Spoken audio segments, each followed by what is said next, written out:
പാലക്കാട് പോലീസിനെതിരെ കൊലവിളി പ്രസംഗവുമായി SFI. CPM Palakkad ജില്ലാ committee ഓഫീസിൽ കയറി എസ്എഫ്ഐ പ്രവർത്തകർക്ക് നേരെ ലാത്തി വീശി. പോലീസിനെതിരെയാണ് എസ്എഫ്ഐയുടെ ഭീഷണി.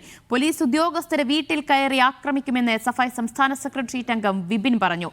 പോലീസ് ഉദ്യോഗസ്ഥരുടെ പേരും വിലാസവും പറഞ്ഞാണ് ഭീഷണി. ഞങ്ങളെ തല്ലിയവരെ കുറിച്ചൊക്കെ ഞങ്ങൾക്ക് നല്ല നിശ്ചയദാർഢ്യമുണ്ട്. ഒരുത്തന്റെ പേര് മനീഷ്, അവന്റെ വീട് കമ്പ. മറ്റൊരുത്തന്റെ പേര് അജീഷ്, അവന്റെ വീട് പുതുപ്പരിയാരം. മറ്റൊരുത്തന്റെ പേര് സുനില്, അവന്റെ വീട് കുത്തനൂര്. മറ്റൊരുത്തൻ ഇവിടുത്തെ SI രജിത്ത്. എല്ലാവരെയും ഞങ്ങൾ നോക്കി വെച്ചിട്ടുണ്ട്.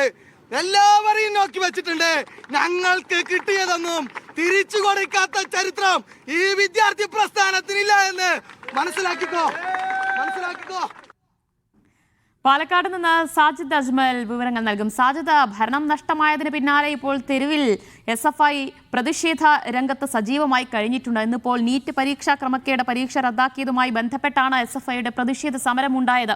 അതിലാണോ ഇപ്പോൾ പോലീസ് ഉദ്യോഗസ്ഥർക്കെതിരെ കൊലവിളി ഭീഷണി? ദിവ്യ, ഇന്ന് നീറ്റ് പരീക്ഷയിലെ ക്രമക്കേടും നീറ്റ് പരീക്ഷ റദ്ദാക്കിയതുമായി ബന്ധപ്പെട്ട പ്രതിഷേധം എല്ലാ ജില്ലകളിലുമുണ്ട്. അതിൻ്റെ ഭാഗമായാണ് ഉണ്ടായത്. ഇതിനിടയിലാണ് വിപിൻ എന്ന എസ്എഫ്ഐയുടെ സംസ്ഥാന സെക്രട്ടേറിയറ്റ് അംഗം ഈ പോലീസിനെതിരെ രൂക്ഷ വിമർശനവും ഒരു കൊലവിളിയുടെ സ്വഭാവത്തിൽ പ്രസംഗിക്കുകയും ചെയ്തത്.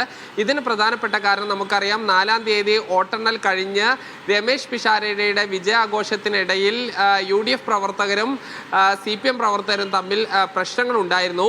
ഇതിനിടയിൽ CPM ജില്ലാ കമ്മിറ്റി ഓഫീസിന്റെ വളപ്പിലേക്ക് കയറി SFI പ്രവർത്തകരെ പോലീസ് ലാത്തികൊണ്ട് അടിക്കുക ഉണ്ടായി. ഇതിലുള്ള ഒരു പ്രതികരണമാണ് പറയുന്നത്. അതിൽ പോലീസ് ഉദ്യോഗസ്ഥരുടെ പേരും അവർ എവിടെയാണ് താമസിക്കുന്നത് എന്നടക്കമുള്ള കാര്യങ്ങൾ ഞങ്ങൾ നോട്ട് ചെയ്ത് വെച്ചിട്ടുണ്ട്. ഇങ്ങോട്ട് കിട്ടിയതിനൊന്നും അങ്ങോട്ട് തിരിച്ചു കൊടുക്കാത്തൊരു ചരിത്രം SFIക്കില്ല. അതുകൊണ്ട് തിരിച്ച് കൊടുക്കും.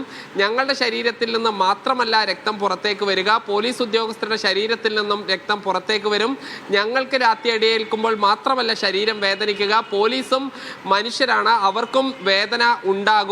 അതോടൊപ്പം തന്നെ ഈ പോലീസ് യൂണിഫോമിലുള്ള പോലീസുകാരെ തല്ലിയാൽ മാത്രമേ അതിന് ഈ ഏതെങ്കിലും തരത്തിലുള്ള നിയമപരിരക്ഷ ലഭിക്കുകയുള്ളൂ.